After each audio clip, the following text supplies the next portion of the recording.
Hi, my name is Michelle and you are very welcome to this presentation brought to you by Dyslexia Ireland.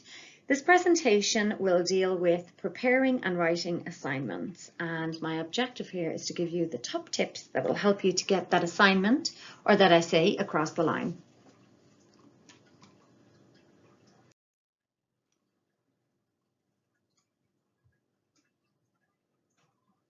So what will we discuss here? So I'm going to look at the structure of an essay, how to break an essay down, the trouble with questions, so sometimes you get some tricky questions, how do we approach those, identifying your resources, planning your assignment, the finished product, what it should look like, and before we leave I will give you what I consider to be the 2 tips that are the most useful for writing any assignment.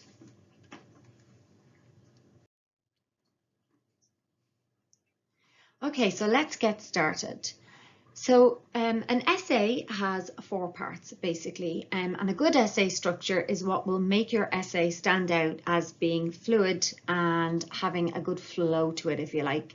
So an essay has the following 4 sections. It has an introduction, it has a main body, it has a conclusion, and it has a bibliography or a references part that goes at the back. Now, one of the most frequently asked questions I receive from students is, does my bibliography make up my word count? And the answer is simply no. Your bibliography is an extra piece that goes at the back of your assignment. It does not make up your word count. So your word count makes up the introduction, the main body of the assignment, and your conclusion, and that's it. So that's what we need to structure. We'll have an overall structure including the bibliography, but the way I'm going to show you to break it down includes just your introduction, your main body, and your conclusion. And on the next slide, I'm going to show you how to achieve a nice structure with that.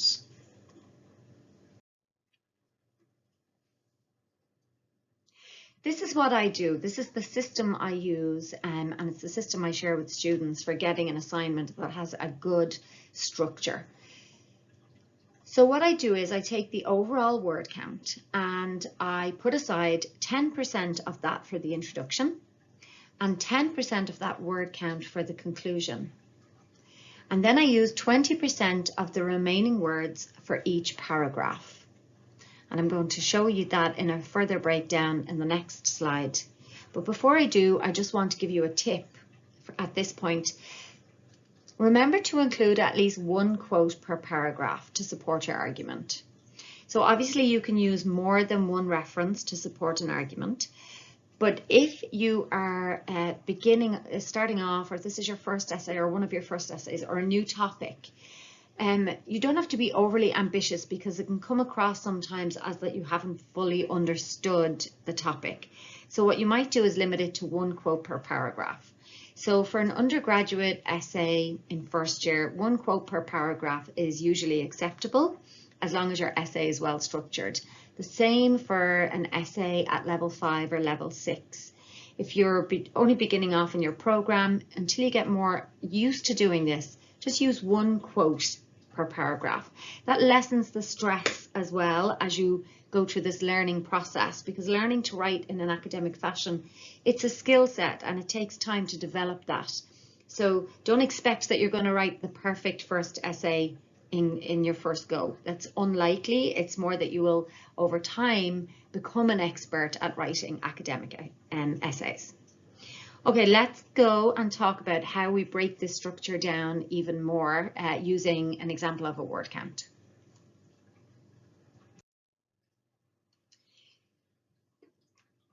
So as you'll see, for an essay of 1,500 words here, I've broken this down into an introduction, a conclusion, and then paragraphs for the body.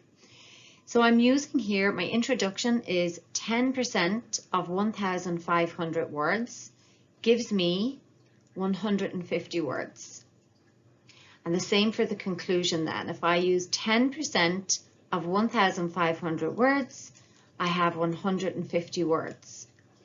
When I add these up, it gives me a total count of 300 words.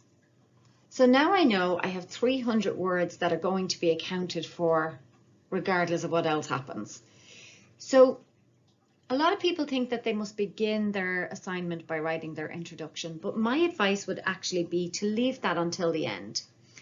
What can happen is you set yourself out an introduction, and then you can make it difficult for yourself trying to squeeze the points that you said you were going to talk about into the body of the assignment.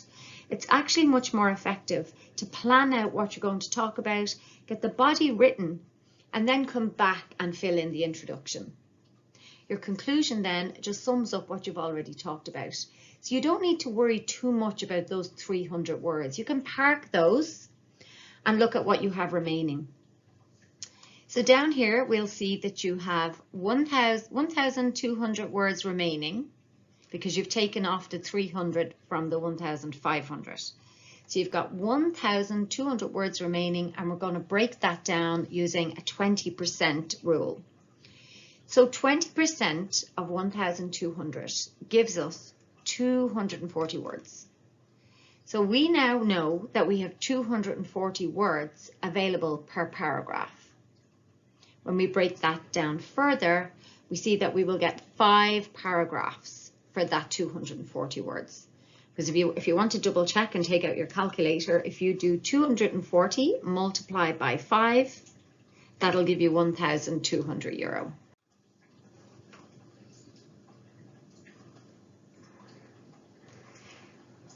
So I'll just give you a moment now to look that over. I'll just talk through it again, maybe. So we've got an essay of 1,500 words. We're using 10% of that word count for our introduction, 10% of that word count for our conclusion, which leaves us 1,200 words remaining. We're using 20% of that total to give us our words per paragraph. And now we have 240 words per paragraph. And we've decided to use 240 words per paragraph, giving us 5 paragraphs. Now, you may need to listen to that again to get your head around it. I know it can be tricky, but don't worry. Once you grasp this, it'll make breaking down an assignment really easy. So if you want to modify or adapt that to a way that makes sense for you, that's fine. But this is just a guideline to give you kind of a sense of how should I be breaking this down. And this helps you to make an assignment for the reader that is flows nicely and that they can see exactly where things are supposed to be. So always remember you're writing for somebody else, and really you want that person to read your assignment and to be able to follow it and to understand it, and for them not to have any difficulty with kind of seeing where you're going with your ideas. And this system facilitates that.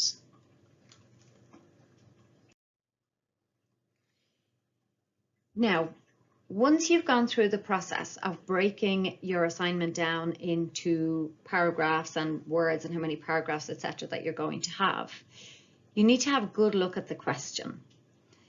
So launching into writing when you've just skimmed the question briefly is never a good idea.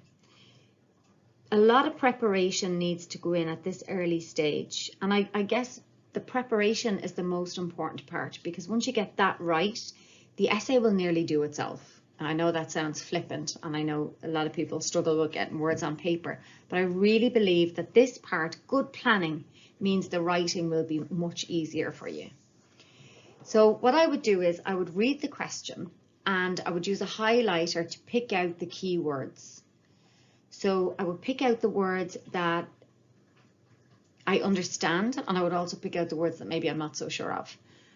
I would consult a dictionary for the words that I'm not so sure of, and then I would go back, and with my understanding now again, I would reread that question, highlighting words, writing little notes around it, whatever you need to do to make that question make sense.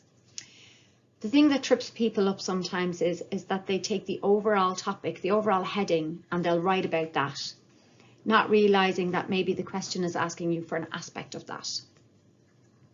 So just to give you an example, if I said to you, write an essay outlining the impacts of farming on a rural community. Now, somebody might hear farming and write a beautiful essay around farming, including everything that they know about farming. But the missing piece there is what I've asked is for the impact on the community. So it could easily be overlooked. But if you use a system for underlining and isolating the key words from that essay question, it just makes it much easier for you to ensure that you cover every area that you need to cover. I've seen students write fantastic essays and have to redo them because they haven't spent the time analysing the question. So I would really advise you to do that. When you do this, you're more likely to ensure what the question is asking you to do. And also you really need to keep an eye on how many parts there are to the question. Some questions, depending on what level you're studying at, come in a sentence format, and some of them might even look like a paragraph. So really use a fine comb to go through that question and see, what do I need to answer here? What is the topic? What are they asking me for? And how many parts are there to this question? And that will determine then what information you use to answer the question.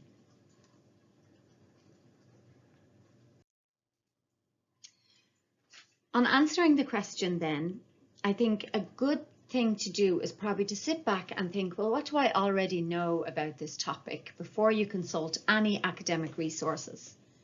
What do you know? What do you know from general conversations? What do you know from what you've picked up from other students? What do you know maybe from what you're hearing in the news? What is your broad sense of the information that you have about this topic? Doing that anchors your thinking into something that you're familiar with, rather than feeling that you're completely blind to the subject and the topic. So anchoring your thinking in then helps you to decide what resources you're going to use. But one of the first things I would do is go to the module outline or the course handbook, whatever it is that you're using. There will be a list of recommended reading provided in there. Now, you don't need to read everything. That is another one of the things that I get asked by students. You know, they feel overwhelmed because they're trying to read everything from cover to cover. But what you've got to remember is that reading for academic purposes is not the same as reading for pleasure. When you're reading for pleasure, absolutely, you want to ensure that you use, you start at the beginning and you finish at the end because you want to get the full story. When you're reading for academic purposes, you're actually sifting for information. So you're like you're like somebody kind of on a treasure hunt. You know, you're looking for those things that will make sense and will make your assignment better, rather than trying to include everything. So my advice would be to pick a number of resources that you find interesting. Not all writing is good writing, and that's the other thing to remember. You know, sometimes as students we feel like, well, everything that's written by somebody else must be amazing, but that's not true. So use your gut instinct on this. If you pick up something that you feel is not written well or is not making the argument clearly enough, try to find something that does speak to you, something that you can work with. Now, there will be compulsory reading listed in your course outline, and it is always a good idea to include the compulsory reading, some aspect of it. If the compulsory reading is quite dense, which sometimes it is, theoretical, like theory can be very dense, and it depends as well sometimes if it's written in the early 1900s, or, you know, it can be quite dense. So what you might do is look or ask your tutor, do they have something that sort of summarizes the theory, something that breaks it down? But you could look on Google as well and see, could you get that broken down further? Because you will have to include your compulsory reading, just some reference to it so that the lecturer knows that you are understanding the course. Okay, so what is next? Let's look at, once you have the book, what do you do next? So let's say you consult your course outline and then you say, okay, that book is compulsory reading. I need to get a handle on this book so that I can write this essay. So what you do here is you use the index to find the chapters that are relevant to your question. So you don't have to read the whole book, but what you do have to do is find out where is the information that I can use to help me answer this question. Once you have identified those chapters, you can sift even further for the information by reading the first paragraph and the last paragraph of the article or the chapter in the book to make sure it is relevant to your question. So just as you will write an introduction and a conclusion to your assignment, which tells the reader what you're going to talk about, a chapter in a book does the same thing. So there will be clues in the first paragraph as to what the rest of the chapter is about, and the last paragraph will tell you nicely it will sum things up for you. So that's a good tip, I think, so that you don't have to read every article all the way through and every chapter all the way through. Try to get strategic about what you read when you're doing an assignment. There is time and there's definitely merit in going back and reading things at length when you can do that. And if you're really trying to get your head around something. But if it's just that you're looking for information that supports your argument, you can use this method to kind of sift through that information a little quicker. The other tip I would give you here is that if you do find something that is useful to you, use a highlighter to make the important information stand out. And then finally, I did not do this during my studies, and it was one of my biggest mistakes. So I'm sharing this with you, and I would really urge you to take this on board. Get a notebook or a Word document or whatever way you record information, and every time you find something interesting, even if it's only a sentence, and you say, wow, that's fascinating, write the title of the chapter or the book or the article, write the author and the page number, and write it down somewhere that you can go back to. So it's like your repository of information. It's like you're storing all of the places that you might want to go back to. Because you might find, if not in this essay, but in another essay, you think, oh, wow, I found something really interesting last month. What was it? I can't find it now. But if you have everything recorded, you can go back and you'll easily find that information.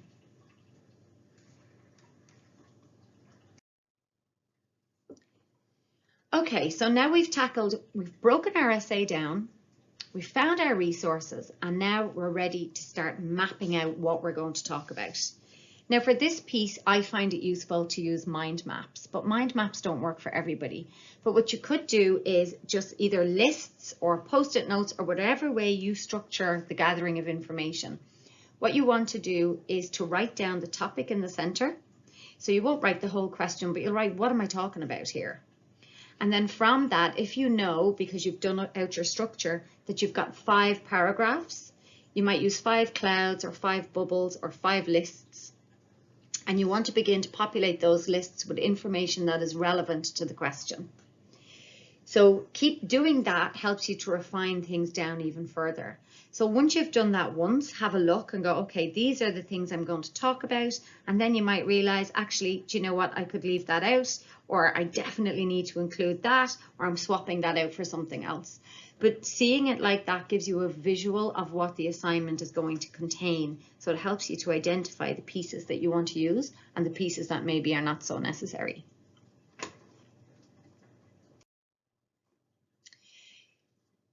So these would be my 3 top tips for writing an assignment, just kind of like as a side note, but I want to share them with you.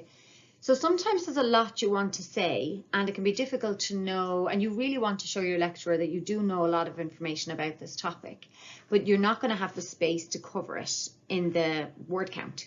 So this is a phrase that you can use which lets your lecturer know that you are aware there's a lot more to say, but that you know that you're limited to the word count that you have. So the phrase is here, so I'll try and highlight it for you here. So I would use a phrase like this. Given the limited scope of the word count for this assignment, it is not possible to discuss every aspect of the topic in great depth. Therefore, this assignment will focus on, and then you say what it is that your assignment is going to focus on. That's just a handy way of letting the lecturer know that you do recognize, there's a lot more to be said, but you can only focus on maybe 5 points within that topic. Number 2 there then is use headings to separate out your paragraphs while writing. So headings are a very handy way of keeping you on track, and you can remove them later if your lecturer allows it, or you can keep them, but you should check with your lecturer first. Some lecturers don't mind headings because it helps them kind of see a clear flow as well to your work, and others will say no, that they don't want them. So check first, but they're a handy tip for just keeping you on track while you're writing your assignment. And finally, if you do find a book or an article and it mentions something that you think you'd like to follow up on, either now or for a future assignment, go to the bibliography to find the source where that writer found the information. And that will give you somebody then that you can follow up on. So you can say, okay, I like this, the writing of this person is so interesting. I'm going to add that author to my reading list. And then you can follow that person and other articles and books that they have written. And it just broadens out your resources then, you know, it's a handy way of finding other things to read and to include in your assignment. Okay, very quickly then, what is referencing and why do we need it? Referencing is probably the one thing that absolutely torments students. Referencing basically supports your argument and it shows that you've researched information on the topic. So if you think about, even if you read a newspaper article and you read somebody makes a statement and it's not backed up, your immediate response is, but sure, how do they know that? Why should I believe what they say? However, if you read a newspaper article and they've backed up their statement by somebody who maybe is respected in the field or somebody who you have heard of and are inclined to trust when they share information, you might say, oh, that's really interesting because I know that person knows their stuff. So the quickest example I could be is if you were talking about dyslexia and somebody said something about dyslexia but didn't support it, you might think, well, how do they know? But if you read something and it said Dyslexia Ireland says, then you go, okay, so that's coming from a reliable source. And that's what referencing in your assignment does. It just proves that you're getting your information from sources outside of yourself. There's an example of a reference there, but what I will say to you is every institution has different requirements for styles of referencing because there are many. Harvard is usually the most typical, but there are others. So you should always consult your guidebook or your course handbook to see what reference style do they expect from you.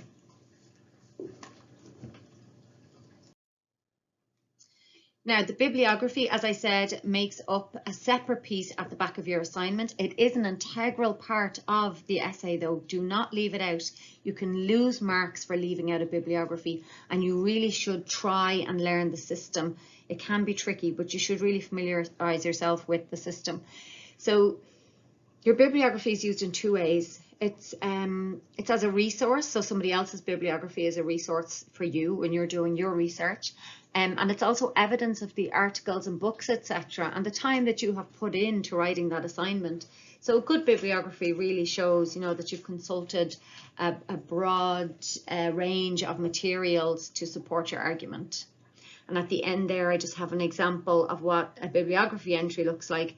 But again, each entry, each bibliography will be different depending on the style that's used. So you should always double check with your handbook what you are expected to use. Okay, the finished project then should have your introduction.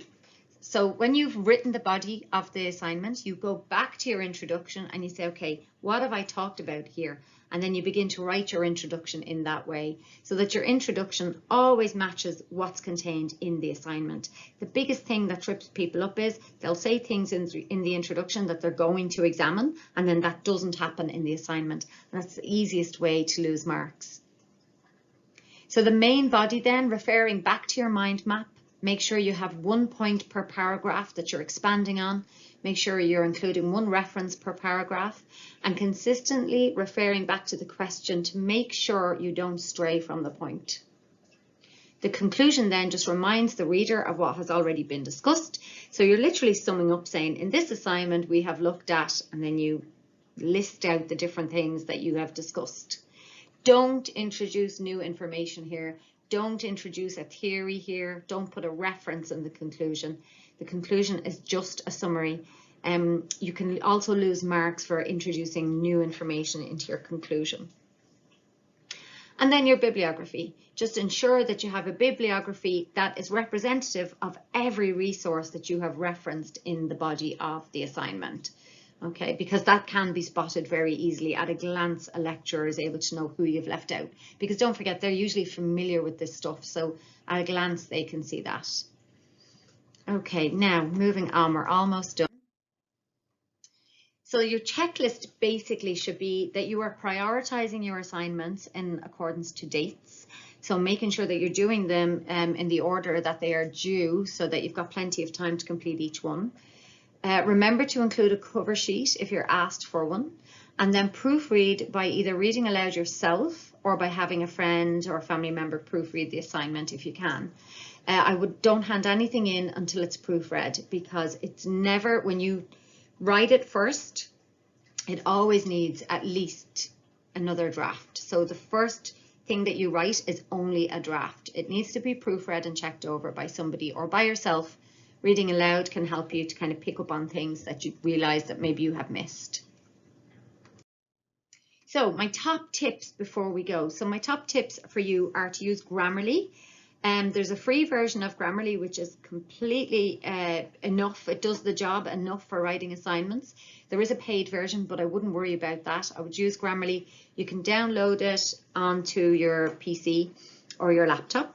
It runs through your emails and stuff as well, so it's always checking. It's a more advanced version of Word, and it will help you just to pick up some of the more nuanced grammatical errors that you might make, because Word is quite basic, I find, whereas this just has that little bit extra detail. And then the other thing I would try is, if you're somebody who has difficulty getting your ideas down onto paper, using speech to text can help. So this is where you literally speak into the computer and it types for you. Now you will still have to run whatever you've written through Grammarly for spelling and grammar, but it just helps you to get your ideas down really quickly. So I've included a link there to a YouTube video which tells you, basically shows you how to use Google Docs, which has a free version of this. And I've just heard students say that it was a lifesaver for them in helping them just to kind of clear up some of their thinking around particular subjects. These last three resources here are online resources provided by different universities. I find them really handy. Again, remember, you don't have to read everything. You just read what makes sense or is useful to you. But there are some great tips in those resources. And that's it from me. I hope you found this helpful. If you need any further information or clarity, of course you can watch this back again, but if you need any further information, you can contact info@dyslexia.ie. The guys at the Dyslexia Association will be delighted to help. Okay, thank you. Take care.